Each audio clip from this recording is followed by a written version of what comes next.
মন ভরা সম্মান এবং শ্রদ্ধার সাথে স্বাগত জানাচ্ছি আমাদের এই ইউটিউব চ্যানেলটিতে। প্রিয় লিসনার্স, আশা করছি আপনারা সবাই ভালো আছেন। আজকে আপনাদের মাঝে একটি উজাকেন্দ্রিক ঘটনা আমরা নিয়ে আসতে পেরেছি। এর জন্য অত্যন্ত আনন্দের সাথে জানাচ্ছি যে আজকের এই ঘটনাটি আপনাদের অনেকটা ভালো লাগবে। তাই অনুরোধ থাকবে যে আজকের এই ঘটনাটি কোনো রকম স্কিপ না করে পুরোটা শোনার জন্য।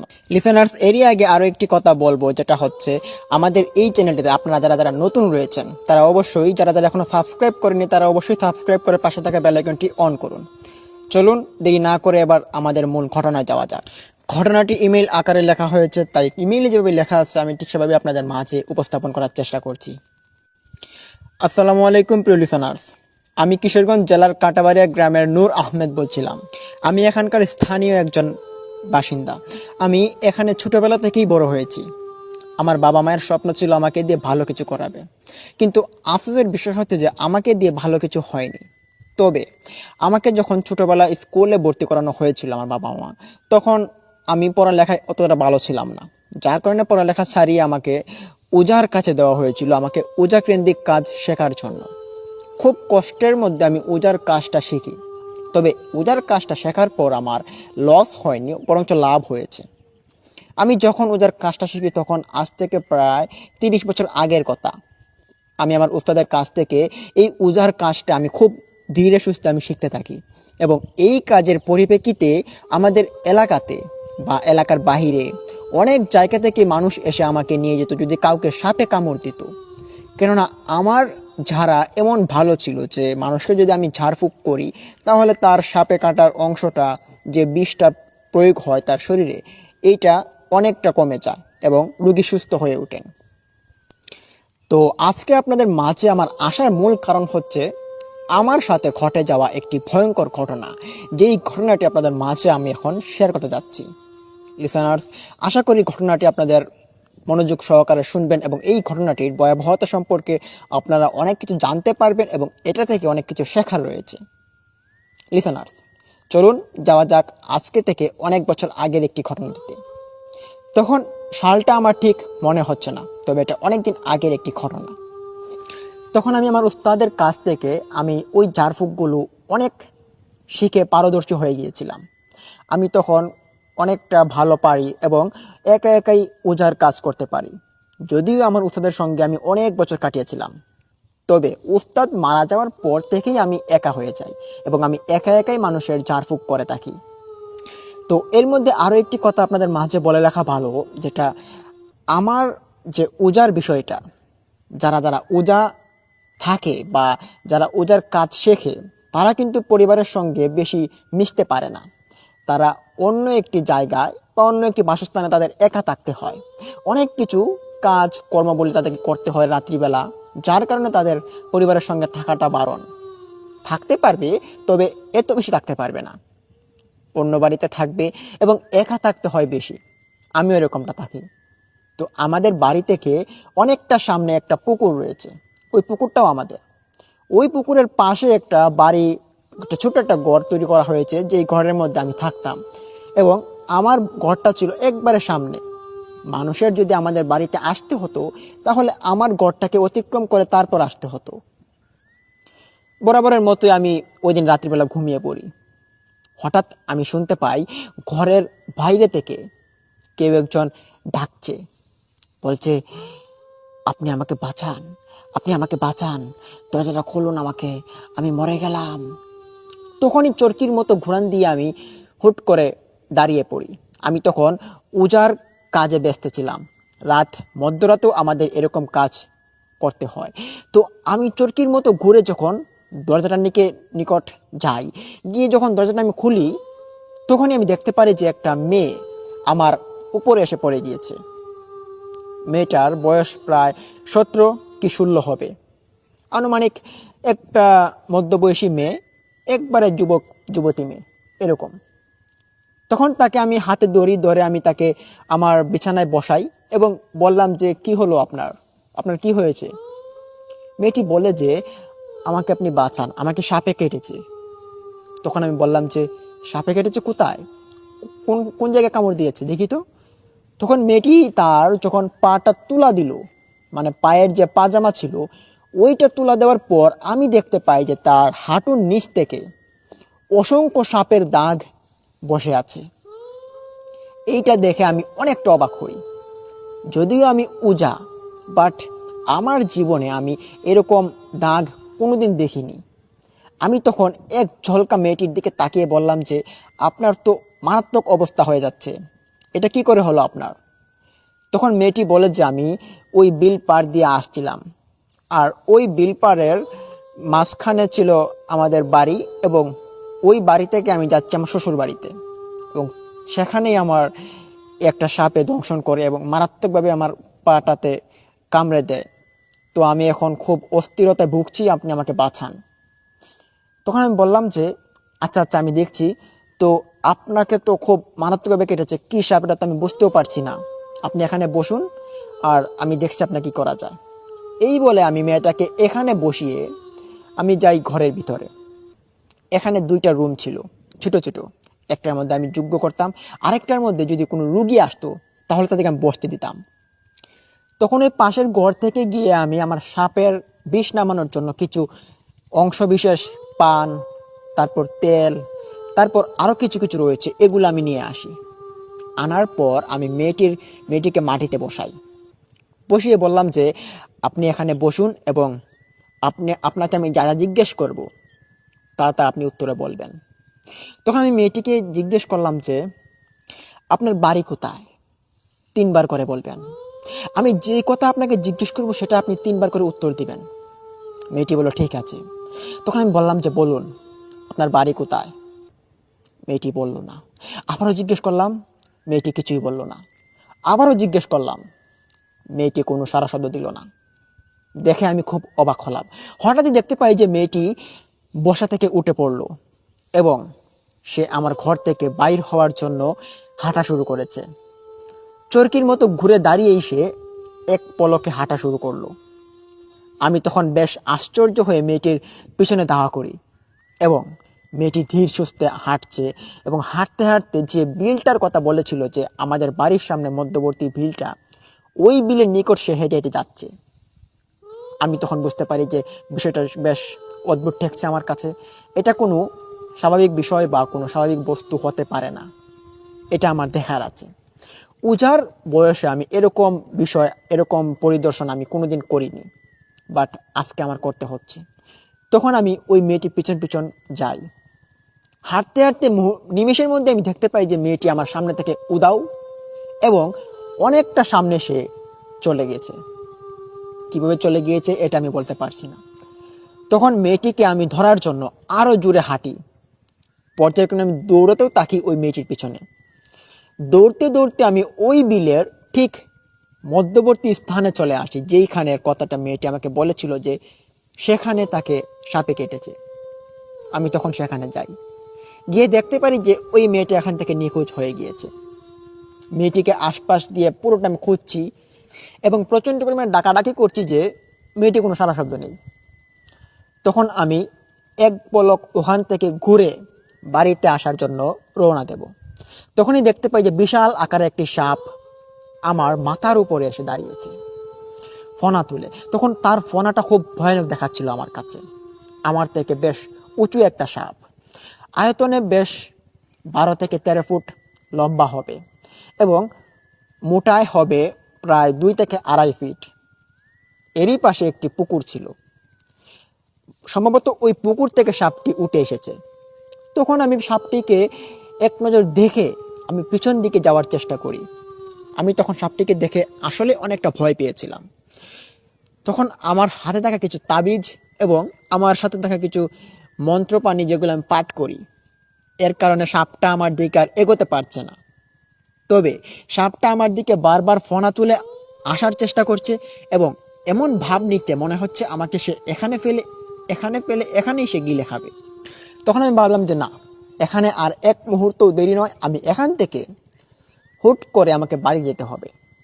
তখন ওইখান থেকে উল্টো পথে আমি দৌড় শুরু করি।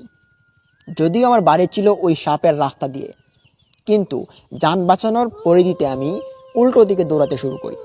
দৌড়াতে দৌড়াতে এক পর্যায়ে চলে যাই, গিয়ে দেখতে পারি যে ওই মেয়েটা এখানে মাটিতে শুয়ে আছে। তখন মেয়েটিকে আমি ডাকলাম, মেয়েটি কোনো সাড়া শব্দ দেয় না।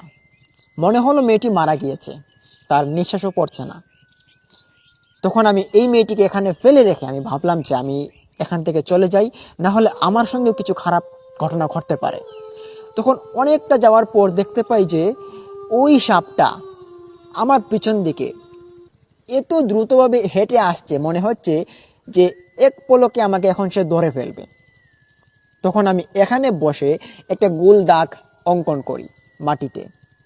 এই গোল দাগের ভিতরে আমি বসে কিছু বাঁধ দেওয়ার চেষ্টা করি যাতে সাপ প্রবেশ করতে না পারে। তখন এটা করার পর আমি দেখতে পাই যে ওই সাপটা ওইখানে আবার স্থির হয়ে গিয়েছে। তখন ওই সাপটার নিকট আমি ভালো করে লক্ষ্য করি, দেখতে পারি যে সাপের মাথার উপরে একটা মানুষের মাথা, সম্ভবত এটি একটি মেয়ের মাথা ছিল, বেশ লম্বা লম্বা চুল, এবং মনে হচ্ছে মুখ দিয়ে রক্ত পড়ছে বা পানি পড়ছে, এটা রাত্রিবেলা বোঝা যাচ্ছিল না। তো ওই মেয়েটির মুখ থেকে পানি পড়ছে, সাপওয়ালা মেয়েটির মুখ থেকে। তখন আমি এইটা দেখে আমি বুঝি যে এটা নিশ্চয়ই কোনো পিশাচ বা কোনো জিন হবে, যেটা সাপের বেশ ধরে আমাকে ধাওয়া করছে এবং ওই মেয়েটিকে হত্যা করেছে। তখন আমি এখানে অনেকক্ষণ ধরে বসে থাকি এবং ওই সাপটার কারিশমা দেখতে থাকি। সাপটা এখন এদিকে যাচ্ছে, তখন ওদিকে যাচ্ছে এবং পিছনের সামনে এগোনোর চেষ্টা করছে, কিন্তু সামনের দিকে সে এগিয়ে আসতে পারছে না। এই সাপটার ঠিক সামনেই হচ্ছে ওই মেয়েটির লাশ এখানে পড়ে আছে। তখন কিছু না ভেবে আমি এখান থেকে বের হওয়ার চেষ্টা করি, আমার বাড়ি যেতে হবে। তখন এখান থেকে বের হতেই আমি দেখতে পারি যে আমাকে কিছু একটা কিলবিল করে পিঁপড়া আমাকে ঘিরে ধরেছে। আশপাশ দিয়ে এতটা পিঁপড়া যেগুলো আমার শরীরে এখন ভক্ষণ করা শুরু করে দিয়েছে। আমার শরীরে অনেক কামড় দেওয়া শুরু করেছে, তাদের বিষ প্রয়োগ করছে আমার শরীরে। এমন একটা অবস্থা, বাজে অবস্থাতে আমি এখান থেকে দৌড় দিই জুড়ে, কিন্তু দৌড়েই বা যাবো কোথায়? যত দূর যাচ্ছি তত দূর খালি ওই পিঁপড়ার আক্রমণের সম্মুখীন হচ্ছি আমি। এরই পিছনে আমার ওই সাপটা বর্তমান অবস্থা থেকে সে দৌড়ে আসছে। এইটা দেখে আমি অনেকটা ভয় পেয়ে এখানে হতবম্ব হয়ে সেন্সলেস হয়ে পড়ে যাই। সেন্সলেস হওয়ার কিছুক্ষণ 4-5 সেকেন্ডের মধ্যে আমি দেখতে পাই যে ওই সাপটা আমার উপরে এসে বসেছে এবং এরই মধ্যে আমার জ্ঞানটা হারিয়ে ফেলেছি। তো আমি যেখানে জ্ঞানটা হারিয়েছি সেখানে কিন্তু মানুষ বেশি যায় না। মানুষ ওখানে যখন চাষাবাদ শুরু হয়, তারপর ধান ক্ষেত কাটা হয়, তখন মানুষ যায়। আর এছাড়া মানুষ ঘুরবার জন্য বা এখানে কোনো কাজের জন্য এটা মানুষ বেশি একটা যায় না। তো আমার সাথে ঠিক তেমনটাই হয়। ঠিক 2 দিন আমি ওখানে পড়ে থাকি। আমার এই পড়া শরীরটা কেউ এসে দেখতে পায় না। হঠাৎ একদিন একটি ছোট্ট বাচ্চা ছেলে তার কিছু হাঁস নিয়ে এখান দিয়ে যাচ্ছিল। তখনই সে আমাকে দেখতে পারে এবং আমাকে দেখেই সে চিনতে পারে। তখন সে আমাকে ডাক দেয়, আমার জ্ঞানটা ফিরে আসে, আমার চোখে পানি ছিটালো সে। আমি তখন জ্ঞান ফেরার পর দেখতে পাই যে প্রচণ্ড খিদায় আমার পেটটা জ্বলে যাচ্ছে এবং পানি মনে হচ্ছে এক ফোঁটা না খেলে এখন আমার মৃত্যু হতে পারে। তখন আমি বাচ্চা ছেলেটিকে বললাম যে, বাবা আমাকে একটু পানি দিবা? তখন ওই ছেলেটি একটি পুকুর থেকে একটি কিছু পাত্র বিশেষের মধ্যে আমাকে পানি এনে দেয় এবং ওই পানিটা আমি পান করি। পানি পান করার পর কিছুটা দম ফিরে আসে আমার। তখন ছেলেটি আমাকে বলেন যে, আপনি উজানা, আপনি তো আমাকে ওই দিন ঝাড় ফুঁক করিয়েছিলেন, যে আমাকে সাপে কামড় দিয়েছিল, বিষাক্ত একটা সাপে, আপনি তো আমাকে বাঁচিয়েছিলেন। বললাম যে হ্যাঁ। তো আপনি এখানে পড়ে আছেন কি করে, কি হলো আপনার? তখন আমি বললাম যে আমি তো বুঝতে পারছি না, তবে খুব খারাপ ঘটনা ঘটেছে। আচ্ছা এখন আমি কি এখানেই পড়ে আছি? তখন জিজ্ঞেস করলাম যে আজকে কী বার? বলে যে আজকে তো শনিবার। তখন আমি বললাম যে আমি তো বৃহস্পতিবার রাত্রিবেলা ঘুমিয়েছিলাম, তো আজকে শনিবার হয়ে গেল কিভাবে? তখন আমার আর বোঝার বাকি রইল না যে আমার সঙ্গে বেশ খারাপ ঘটনা ঘটেছে। তখন ওই ছেলেটার থেকে আমি বিদায় নিয়ে বাড়িতে চলে আসি এবং বাড়িতে আসার পর দেখতে পাই যে আমার বাড়িতে কান্নার ডুল পড়ে গিয়েছে। তারা অনেকবার নাকি আমার ঘরে এসে খোঁজার চেষ্টা করেছে, আশপাশে খোঁজ লাগিয়েছে আমি কি কারোর ঝাড়ফুঁক করার জন্য কোনো বাড়িতে গিয়েছি কি না, কিন্তু তারা কোথাও আমাকে পায়নি। আর আমাকে পাবেই বা কী করে? আমি তো ছিলাম ওই বিলের মাঝখানে, যেখানে কিনা কোনো মানুষেই সমাগম হয় না। আর ওই ছেলেটা যদি আমাকে ওই দিন না যেত, গিয়ে জ্ঞানটা না ফিরাতো, আমার কি হতো আমি এটা বুঝতেই পারতাম না। তো বাড়িতে ফেরার পর সবাই আমাকে দেখে খুশি হলো এবং আমাকে অনেক কিছু কথাবার্তা বললো যে কি হয়েছে। আমি সব কিছু খুলে বললাম তাদেরকে। তারা ঘটনাগুলো শুনে অনেকটা ভয় পায়। যাই হোক, এই না হয়ে গেল একদিনের বিষয়। পরদিন যখন রবিবার আসে, ওই রাত্রিবেলা আমি আবারও আগের দিনের মতো আমার ওই ছোট্ট ঘরে ঘুমাতে যাই। আমি তখন যজ্ঞ করছিলাম। ওই যজ্ঞর পাশাপাশি আমি এখানে একটা রোগীকে আমি বসিয়ে রাখছিলাম এবং ওই রোগীটাকে বসানোর কারণ হচ্ছে তাকে সাপে কামড় দিয়েছিল কালকে। সে আমার বাড়িতে এসে বসেছিল একদিন যাবৎ। তার অবস্থা খুব মারাত্মক হয়েছিল। সে বলছে যে আমি যদি এখন চিকিৎসাধীন অবস্থায় না যাই, আমার কিছুক্ষণ পর মৃত্যু হতে পারে। সারা শরীর কেমন দুর্বল হয়ে আসছে। আমি ঠিক সময়ে যাওয়াতে ওই রোগীটাকে আমি বাঁচিয়ে নিই। আমি তাকে ঝাড়ফুঁক করাই, আল্লাহর রহমতে সে বেঁচে যায়। তো এই ছেলেটাকে আমি রাত অনেকটা পর্যন্ত ঝাড়ফুঁক করি, যার প্রভাবে সে ভালো হয় এবং সে বাড়িতে ফিরে যায়। সাথে তার মাও ছিল। তো তার মাকে আমি কিছু নিয়ম বলে দিলাম যে এরকম এরকম করতে হবে, তার মা ঠিকভাবে করবে। তো তারা চলে গেল। বরাবরের মতো আমি আবারও চোখ দুটো নিয়ে আমি ঘুমাতে যাই। তখন আমি একটা স্বপ্ন দেখি। এই স্বপ্নের মধ্যে আমি দেখতে পাই যে কেউ একজন আমার ঘরের সামনে আসে এবং পিশাচ বেশি মানুষের মতো সে এসে আমাকে ডাকে এবং ডাকার পরেই তার অবস্থানটা পরিবর্তন হয়ে সে মানুষ হয়ে যায়। এটা একটা বেশ ভয়ানক একটা সিন ছিল। তো তখনই আমার ঘুম ভেঙে যায় এবং ঘুম ভাঙার পর আমি ওইটা দেখার জন্য ঘরের বাইরে যাওয়ার চেষ্টা করি। ঘর যখনই খুললাম, খোলার পর দেখতে পাই যে কেউ নেই। তখন স্বপ্নকে স্বপ্ন ভেবে আমি আবার ঘুমাতে যাই। তখন আমি ঘরের মধ্যে আবারও মোমবাতিটা অফ করে আমি যখনই চোখটা নিভাতে যাব, তখনই দেখতে পাই যে হঠাৎ করে আমার জানলাটা খুলে গিয়েছে এবং ওই জানলার সামনে দিয়ে কিছু একটা বিশেষ দৌড় দিয়েছে। তো এটা আমার নিজ চোখে দেখেছিলাম। দেখার পর আমি বিছানা থেকে উঠে বসি এবং ওইটা দেখার জন্য এখানে আরও কয়েক মুহূর্ত বসে থাকি। কিন্তু না, আর কোনো রকমের জানলা খোলার শব্দ বা কোনো কেউ দৌড় দেওয়ার মতো এরকম অবয়ব আমি দেখিনি। তখন আমি জানলাটা আবার লাগানোর জন্য উঠি। যেই না আমি বিছানা থেকে উঠলাম, উপরে চোখ করতেই আমি দেখি যে জানলার সামনে একটা পিশাচ দাঁড়িয়ে আছে। তার মুখ থেকে ক্ষয়ে ক্ষয়ে রক্ত পড়ছে এবং তার চুলগুলো কেমন লাল বর্ণের সাপের মতো ঝুলছে এবং তার চাহনিগুলো খুব ভয়ানক দেখাচ্ছে। চাঁদের আলোতে স্পষ্ট এটা দেখা যাচ্ছে। তখন আমি এইটা দেখে এক চিৎকার দিয়ে বিছানায় পড়ে যাই। চিৎকার শোনার পর কেউ আসেননি আমার ঘরে। যেহেতু অনেকটা দূরে ছিল আমার ঘর থেকে মানুষের বাড়ি, আমাদের বাড়ি অনেকটা দূরে ছিল, যার কারণে কেউ আসতে পারেনি। তবে কিছুক্ষণ পর আমি দেখতে পাই যে একজন বৃদ্ধ লোকের সমাগম হয়েছে আমার ঘরে, এসে আমাকে ডাকছে। বৃদ্ধ লোকের আওয়াজ শুনে আমি একটু স্বস্তি পেলাম, ভাবলাম যে কোনো রোগী হইতে পারে। তখন আমি দরজাটা তাকে খুলে দিলাম। সে এসে আমাকে আমার ঘরে এসে বসে আমাকে বলে যে কেমন আছেন। বললাম যে ভালো আছি। আপনি কেমন আছেন? আপনি কে? লোকটি তখন উত্তরে বলে যে আপনি আমাকে চিনবেন না, তবে আপনাকে আমি যে কথাগুলো আজকে বলতে চাইব সেই কথাগুলো আপনি মনোযোগ সহকারে শুনবেন এবং এই কথাগুলো আপনি পালন করার চেষ্টা করবেন। আশা করি আপনার অনেকটা ভালো হবে।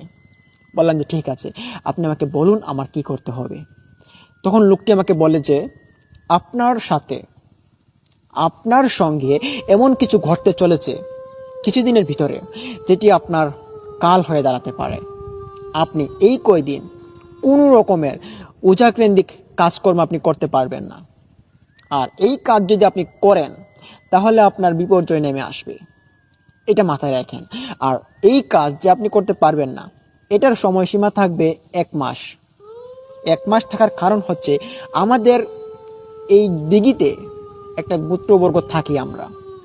এই গোত্রবর্গের মধ্যে আমরা যারা যারা পিশাচ রয়েছি তাদের অনেক সমস্যা হয় আপনি যদি এরকম ঝাড়ফুঁক করেন। আর এই ঝাড়ফুঁকের কারণে আপনার অনেক ক্ষতি হতে পারে। এটা আমরা আজকে ওয়ার্নিং দিয়ে যাচ্ছি আপনাকে। যদি পরবর্তীতে আপনি ঝাড়ফুঁক করেন 1 মাসের ভিতরে, তাহলে আপনার পরিবার সহ আপনার অনেক ক্ষতি হয়ে যাবে। লোকটির কথা শুনে আমি বেশ হতভম্ব হলাম। বললাম যে আপনি তো একজন মানুষ, আপনি এরকমভাবে কথা বলছেন কেন? লোকটি তখন তার নিজের অবস্থানে ফিরে আসলো, এসে বলল যে দেখো আমি কে। তখন আমি দেখতে পাই যে এই বৃদ্ধ লোকটি একটি পিশাচ, সে ভয়ঙ্কর একটি মানুষের মতো, তবে সে মানুষ নয়।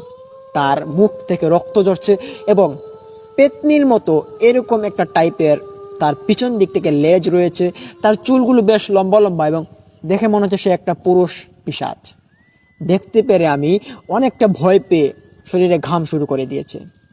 আমার ভয় থেকে লোকটা বলল যে ভয় পাবেন না, আপনাকে আমি যেটা বলেছি আপনি সেটা করবেন, আর যদি সেটা না করেন তাহলে আপনার খবর তো আপনি জানেনই। তখন আমি সাহস করে জিজ্ঞেস করলাম যে আমাকে আমাকে একটু কথা বলেন, আপনারা আমাকে বলুন যে আপনারা এখানে কেন থাকেন, আর এই 1 মাস আমি কেন মানুষকে ঝাড়ফুঁক করতে পারবো না। অনেক রোগী আমার কাছে আসে, এসে বলে যে তারা খুব বিপদে পড়ে তাদের সন্তানকে বাঁচানোর জন্য, তারা নিজে বাঁচার জন্য আসে। এখন যদি তাদেরকে আমি ঝাড়ফুঁক না করি তাহলে তাদের রক্তর মধ্যে বিষ মিশে তারা তো মারা যাবে। এই বিষয়টাতে আপনি কি বলতে চান? তখন ওই পিশাচটা আমাকে বলে যে দেখুন, সাপের বিষের কারণে যে মারা যাবে তাকে নিয়ে আপনি দূরে কোথাও গিয়ে ঝাড়ফুঁক করবেন, আপনি এই ঘরের মধ্যে এই 1 মাস ঝাড়ফুঁক করতে পারবেন না। এই 1 মাসের ভিতরে যদি কোনো ঝাড়ফুঁক করেন তাহলে আমাদের ক্ষতি হবে। আমাদের একজন সদস্য অনেক সমস্যা হয়েছে আপনার এই ঝাড়ফুঁকের কারণে, সে রীতিমতো অসুস্থ হয়ে একদম নাজেহাল অবস্থায়, যদিও তার মৃত্যু হতে পারে। তাই আপনাকে বলছি এরকম কাজ আর করবেন না। এই 1 মাসের ভিতরে সে সুস্থ হোক, তারপর আপনার কাজ আপনি করুন। লোকটার কথা শুনে আমি বেশ আশ্চর্য হয়ে অনেকটা চিন্তিত হয়ে পড়লাম। ভাবলাম যে পিশাচদেরও এরকম জীবন রয়েছে, তারা এরকম পেতনির মতো, তারা মানুষের মতো গোত্র করে তারা এখানে থাকে কি করে, এটা সম্ভব কী করে? নিমিষের মধ্যে দেখতে পেলাম যে ওই পিশাচটা চরকির মতো ঘোরান দিয়ে আমার ঘর থেকে উধাও হয়ে গিয়েছে। তখন ভয় ভয় ভরা মন নিয়ে আমি এখানে অনেকক্ষণ ধরে বসে বসে আমি দম নিচ্ছিলাম। পাশে থাকা গ্লাস থেকে 1 গ্লাস পানি খেলাম। পানি খেয়ে আমি বাইরে থেকে একটু ঘুরান দিয়ে আসার চেষ্টা করি। মনে খুব উৎফুল্লতা জেগেছিল এবং ভয়ে তারতম্য একবারে ছিঁড়ে যাচ্ছিল আমার। তখন আমি বাইরে যাই, গিয়ে ওই দিঘিতে আমি কিছুক্ষণ তাকানোর চেষ্টা করি। দিঘিতে আমি কিছু দেখতে পাই না। যখন ঘরে ঢোকার চেষ্টা করি তখনই দেখতে পাই যে দিঘিতে একটা ঠাস করে একটা শব্দ হলো। ওইটা দেখার জন্য আমি ঘর থেকে আবারও বেরিয়ে আমি দিঘিতে তাকিয়ে দেখতে পেলাম যে কিছু একটা আলো বিশেষ ওইটা দিঘির মাঝখানে জ্বলছে, আর এই আলো থেকে একটা শব্দ ভেসে আসছে, যেটা একটা মানুষ যদি কোনো অসুস্থ অবস্থায় পড়ে থাকে বিছানায়, তারপর সে গুংরানোর যে শব্দটা যেরকম ভয়ঙ্কর হয়ে থাকে আর কি, এরকম একটা ভয়ঙ্কর শব্দ আমার কানে ভেসে আসছে। তখন আমার আর বোঝার বাকি রইল না যে এই পিশাচটার যে সদস্য রয়েছে, এই সদস্যর হয়তো অসুস্থতার এরকম কান্নার গুনগুনানির শব্দ, অসুস্থতার শব্দ আমি পাচ্ছি। তখন আমি খুব ভারাক্রান্ত মন নিয়ে খুব দুঃখিত হলাম। ভাবলাম যে আমি একটা পিশাচের ক্ষতি করতে যাচ্ছিলাম, যদিও তারা ভালো পিশাচ ছিল, আমার কোনো ক্ষতি করতে চায়নি এবং আমার কোনো ক্ষতি করেনি, এবং ওয়ার্নিং দিয়েছি যদি আমি তাদের ওয়ার্নিং ভঙ্গ করি তাহলে আমার ক্ষতি করতে পারে। তখন আমি এখানে 1 মিনিট এর মতো বসে থাকি। তখনই দেখতে পাই যে এই পিশাচটা আবার উদয় হয়েছে দিঘির মাঝখান থেকে, এসে আমাকে বলেছে আপনি প্লিজ আমার কথাগুলো রাখবেন, আর যদি আপনি না রাখুন তাহলে কিন্তু আমার এই বাচ্চা ছেলেটা মারা যাবে, আর আমার বাচ্চা যদি মারা যায় তাহলে আমি আপনার বাচ্চা একটাকেও রাখবো না। তখন আমি বললাম যে না না না না, আমি এসব কিছুই করব না। কিন্তু যখন আমি পিশাচটির দিকে তাকাই তখনই আমার শরীরে ঘাম দিয়ে আমার সারা শরীর ভিজে যায়, কিন্তু মনে তো একটা উৎফুল্লতা জেগেই থাকে তার সঙ্গে কথা বলার। আমি যদিও একজন উজাদের অনেকটা মনোবল থাকে যে তারা অন্যরকম কিছুর সাক্ষাৎকার হবে, তারা অন্যরকম কিছুর দেখা করবে, তাদের সঙ্গে এমন কিছু রহস্যময় ঘটনা ঘটুক, তারা এটা চায়। এটা আমিও চেয়েছিলাম, কিন্তু এটা ঘটার পর অনেকটা ভয়ে মনটা একবারে দুর্বল হয়ে পড়ে, আর যেটা আমারও হয়েছিল। এরপর 3-4 দিন আমি অসুস্থতায় ভুগি। এই অসুস্থতার মধ্যে আমি অনেক স্বপ্ন দেখি যে স্বপ্নগুলো এই বিষয়টা কেন্দ্রিক আমার সঙ্গে ঘটেছে। আমি একদিন বিকেলবেলা ওই পুকুরের নিকট আবার যাওয়ার চেষ্টা করি। দেখতে পারি যে ওই পুকুরের মধ্যে আবারও ওই যে গুংরানির শব্দটা আমার কানে ভেসে আসছে। আমি তখন এই ঘটনাটা সবার থেকে চাপা রাখি। যদিও আমি 2 মাস পরে এই ঘটনাটা সবাইকে আমি খুলে বলি, তখন আমাকে সবাই বলে যে আপনার সঙ্গে এরকম একটা ঘটনা ঘটেছে, আপনি আমাদেরকে বললেন না। এর কারণ বললাম যে পিশাচদের কর্মকাণ্ড, যদি তারা কোনো ক্ষতি করে দিত আমার, তাহলে কিন্তু আমার কিছু করার ছিল না। এর জন্য আমি কাউকে কিছু বলিনি। আর এই পর্যন্ত যে আমি মানুষকে অনেক দূর দূরান্তে নিয়ে গিয়ে আমি যে ঝাড়ফুঁক করিয়েছি, এর কারণ হচ্ছে তারা আমাকে নিষেধ করেছিল। তাদের নাকি একজন বাচ্চা ছেলে অসুস্থ, যার কারণে এরকম ঘটনা ঘটেছে। আর তারা আমাকে না করেছে, যে বলল যে আমি যাতে এই ঘরে আর ঝাড়ফুঁক না করি, অনেক দূর দূরান্তে গিয়ে যাতে আমি ঝাড়ফুঁক করি। তো এর জন্য এরকম একটা অবস্থা। আর এই ঘটনার পরিধিতে আমি যেটা বুঝতে পারি, আমার সঙ্গে যে ওই দিনের রাতটা একটা ঘটনা ঘটেছে, একটা মেয়ে আমার দরজায় এসে টোকা দেয়। আমি দেখতে পাই যে তার সারা শরীরে সাপের কাঁটা বিঁধে আছে এবং মুহূর্তের মধ্যে সে চরকির মতো ঘুরে বিলের পাশে চলে গিয়েছিল। আমিও ঠিক তার পাশে গিয়েছিলাম। তখন আমি এখানে যে অজ্ঞান হয়ে পড়েছিলাম, এটাও ছিল ওই দুষ্ট পিশাচদের কারসাজি। তাদেরকে দুষ্টু বলা যাবে না, কারণ তারা ভালোই ছিল। আমার ক্ষতি করতেও তারা পারতো, কিন্তু আমার কোনো ক্ষতি করেনি, আমাকে তারা সাবধান করে গিয়েছিল। তো এই ঘটনাটার প্রভাব আমি 2 মাস পরে যখন আবারও আমার ঘরে ঝাড়ফুঁক করার জন্য মানুষকে নিয়ে আসি, তখন আমি শুনতে পাই যে মাঝরাতে ঘুংরানির শব্দটা হালকা কমেছে। আগে যেভাবে ঘুংরাতো, যেমন অসুস্থতায় কাতরাতো, এতটা কাতরায় না। তো আমি তখন থেকেই আমার ঘরে আবার ঝাড়ফুঁক করা শুরু করি। মানুষজন আসে, মানুষের ঝাড়ফুঁক করিয়ে মানুষকে ভালো করার বা মানুষের বিষ নামিয়ে দেওয়ার কাজটাই ছিল আমার। তো এর পরবর্তীতে আমি শুধু এই দিঘিতে এরকম গুংরানির শব্দ হালকা হালকা এবং কিছু একটা বিশেষ পানিতে পড়েছে এরকম একটা শব্দ আমি রাত্রিবেলা প্রায়ই পেতাম। তো যদিও আমি এই বিষয়টা আমি বুঝে গিয়েছিলাম যে এখানে পিশাচরা থাকে, যার কারণে এরকমটা হয়। তো আমি এই বিষয়টা থেকে আর কোনো রকমের পাত্তা দেইনি। আর এই রকম বিষয়টা আমার সঙ্গে যেরকম ঘটেছে, এইটার পরিধিতে আমি অনেক কিছু শিখতে পারি এবং অনেক কিছু বুঝতে পারি। এইটা থেকে আমার অনেক জ্ঞান দক্ষতা লাভ হয়েছিল। তো এই গুংরানি শব্দটা এখন আমি আর পাই না। তো এটা অনেক দিন হয়েছে আমি এটা পাই না। যদিও হইতে পারে তারা এখান থেকে চলে গিয়েছে অন্য কোথাও, এটা বলা সম্ভব হচ্ছে না। তো তারা যেখানেই থাকুক ভালো থাকুক। আর তারা এমন ভালো ছিল যে মানুষের ক্ষতি করতে চায় না। আর আমার যেহেতু ক্ষতি করেনি, তো আশা করি অন্য কারোর ক্ষতি করবে না। তো লিসেনার্স, এই ছিল ঘটনাটি কেমন লাগলো?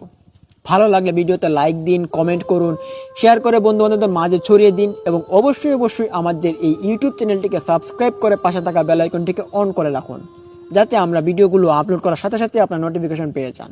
লিসেনার্স, আরও একটি কথা আপনাদের মাঝে আমি যেটা বলতে চাইবো, সেটা হচ্ছে আমাদের এই চ্যানেলে প্রতিদিনই সত্য নির্ভর ঘটনাগুলো মানুষের কাছ থেকে কালেক্ট করে খুব কষ্টের মাধ্যমে আপনাদের মাঝে আমরা উপস্থাপন করে থাকি। তাই অবশ্যই আমাদের এই চ্যানেলটিকে সাবস্ক্রাইব করে আমাদের পাশে থাকুন। আর আমরা এই চ্যানেলটিতে প্রতিদিন রাত 11টার সময় ঘটনা আপলোড করে থাকি। তো কালকে আমরা নতুন একটি ঘটনা আপনাদের মাঝে উপস্থাপন করতে পারবো। এই ঘটনাটি আপনাদের অনেকটা ভালো লাগবে। তো এই ঘটনাটি একটি লাশবাহী গাড়ির একটি যাত্রা হিসেবে হয়েছিল। তো এই ঘটনাটি আমরা ইমেল করে এনেছি একজন ভাইয়ের কাছ থেকে, তিনি অ্যাম্বুলেন্স ড্রাইভার। তো এই ঘটনাটি আপনাদের মনে করি অনেকটা ভালো লাগবে। আর এই ঘটনাটি আমি পরে দেখেছি, অনেকটা ইন্টারেস্টিং হয়েছে। তো এটা অনেকটা ভয়াবহ এবং ওনার সঙ্গে সত্য একটি ঘটনা ঘটে গিয়েছিল। লিসেনার্স, কালকে পর্যন্ত আপনারা আমাদের সাথে থাকুন এবং কালকের এই রহস্যময় 1 ঘন্টার এপিসোড আপনারা আমাদের সাথেই থাকুন, শুনুন এবং আমাদের সাথে থেকে আপনারা ভৌতিক বিষয়ের অনেক কিছু জানুন এবং সত্য নির্ভর ঘটনার পাশেই আপনারা থাকুন। লিসেনার্স, এই মুহূর্তে আপনাদের কাছ থেকে আমি ইমন ইসলাম বিদায় নিচ্ছি আপনাদের কাছ থেকে। আশা করি আপনারা আজকের এই ঘটনাটি অনেকটা ভালো লেগেছে। কমেন্টে আপনাদের মতামত জানান এবং ভিডিওতে লাইক, শেয়ার এবং সাবস্ক্রাইব করতে ভুলবেন না। তো প্রিয় লিসেনার্স, দেখা হচ্ছে কাল কোনো নতুন একটি ঘটনা নিয়ে। ততক্ষণ সবাই ভালো থাকুন, সুস্থ থাকুন। আসসালামু আলাইকুম।